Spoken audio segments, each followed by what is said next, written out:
Hello, Beb? Nasaan ka? Tara, gala tayo. Beb, wala pa ako ngayon eh.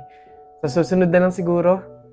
Ako naman yung nag-aya. Huwag kang mag-alala. Ako bahala, sagot ko na to. Salamat, Beb Bawi ako. Wow, ang ganda naman ito.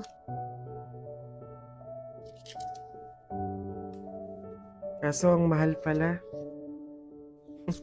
Wag na lang. Ay, Beb! Bakit pa binalik? Ang ganda nun ah. Bagay sa'yo. Yun nga eh. Kaso hindi kaya ng budget. Talaga? O, ayan. Dali mo sa cashier. Ako na magbabayad. Ha? Beb, wag na. Okay lang. Madami naman damit dito na mas mura eh. Pero yan yung bagay sa'yo. Go na, Beb. Kunin mo na.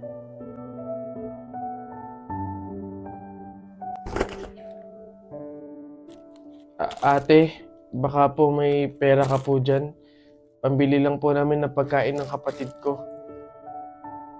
Ay, naku. Wala din kasi ako ngayon eh. Mahirap lang din kasi ako. Pero meron ako ditong tinapay. Ayan, paghatian nyo na lang yan ha. Tapos meron ako ditong konting barya. Pamasahe ko dapat to, pero maglalakad na lang ako. Malapit lang naman yung bahay namin dito. Ayan, pagkasahin nyo na lang yan ha. Pasensya na ha. Salamat ate Kahit ikaw na mismong wala, magbibigay ka pa din. Huwag kayong mag-alala. Kapag ako sumakses, padadalan ko kayo ng supply ng pagkain. Yung maraming-marami para hindi na kayo magugutom. Gusto niyo yun? Nay, tay, may dala po akong ulam tsaka 200 cash. Rumakit pa ako kanina.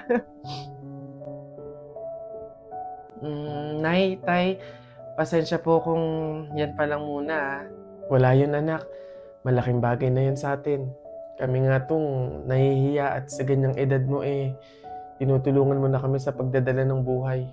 Malay nyo sa susunod na racket ko, sumakses na, di ba? Magkaroon na tayo ng pang-grocery, pangbayad sa mga bills, panggala sa labas.